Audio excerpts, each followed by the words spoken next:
and welcome to the Nexus for our special issue look at the Scimitar.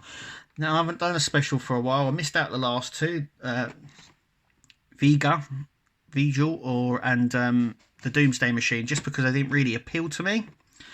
But obviously managed to pick up this one. There is the box. It's in a fairly big box. It looks like a big model, but we'll have a little look at that in just a moment. So let's take a look at the magazine. Just there. There we go. Back to the thingy. A little bit disappointed with the magazine, and we'll go through it anyway. So it's a Reman Warbird Romulan Empire. It has 52 disruptor banks and 27 photon torpedo launchers. It also has a Folian weapon as well, which is activated when these when the wings come out. Obviously, Star Trek Nemesis is where it's featured. So this is all the in-universe information that we have. And this is where the magazine sort of goes down for me. We have the wings opened, but they should have banked it slightly so we can see it, because at the moment it doesn't look that good. So we have the wings closed, what it looks like, and the wings opened. Then we have all these. No little points off of these. No information down the side. Yeah. Then we come on to designing. So there's quite a bit on the design process, which is nice.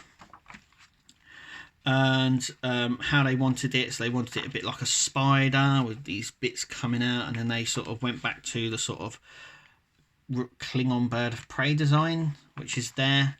And this is where the wings are open as final design, and that is it. I would have thought there had been a bit of trivia at the back, a little bit, and maybe something on Star Trek Nemesis, maybe even an interview with Tom Hardy and all them sort of people, but no, nothing. So I'm a little bit disappointed with the magazine. It's got some good in-universe information. It basically tells you everything that's in Star Trek Nemesis. There's no sort of difference there. Like I said, it's a little bland in the middle. I would have loved to have little bits off here saying this is the warp engines, you know, bridge, all that sort of stuff. And this would have been better if it was banked to be opened so you can see it more. I think in these sort of design here, it's sort of missing bits, if you know what I mean. It almost disappears slightly. And obviously down here you normally get a little bit of information, and there's nothing. So I'm wondering if it's just been rushed out. But you know, it is what it is. It is just the magazine. I know a lot of people just throw these away. I don't really know why they throw them away, but anyway. So without further ado, let's take a look at the model. So there it is out of the box that we have it in. It fits really nicely actually on there. There's more of a slope to it. So I'll just pull it out a little bit. And you can sort of see at the front here. So you can sort of see the size of it. It's got some awesome patterns on it. It is a bit bland. The wings are plastic. As you can see, I'm just going to zoom up here. And I could see if this falls, it would break so easily. But I am loving the design on this. The design patterning on this is really good. And you can sort of see the markings as well. So you can see the layers where the bits would come up and out. This sort of, I'm going to call Reman patterning, is completely all over it, even underneath, which is really nice. It is fairly detailed.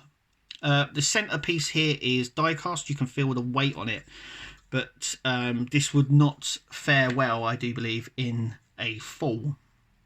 So yeah, there is a lot of disruptor bits over here. So these are some of the disruptors and the cannons and stuff like that. Once again, we've got a little bit of green. There's more this side than that side. There is a little bit of dash of colour to it, obviously up here and in there as well. Some more detailing there, but this sort of Reman design is all over it, which is really nice. I mean, it stands out. But the one thing I think this is really good for is I believe it's the perfect size for the Enterprise E. So I'm going to get the Enterprise E and do a little comparison, because I believe they're in scale with each other. So let me do that. There they are together. And actually, maybe this could have been a little bit smaller, but it's fairly close. It's really, really close to what they should be. So obviously, well, I don't know. They could be actually. Let me just pull this out gently.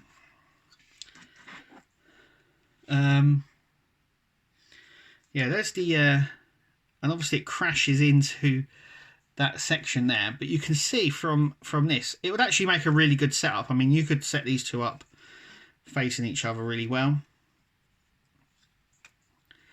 I think they're actually really near enough on scale with each other. I know this plows into the front. I think the Enterprise is slightly big, it's a little bit big, only a little bit. But yeah, it's a good size for them to have here. But yeah, I think that's an okay scale to have, and you could have them sort of pointed at each other. Actually, they level up really well. Actually, I'm gonna pull the camera off a minute and just show you how they look. And you know, that's pretty cool. That's pretty close. Tell me what you think. Do you like the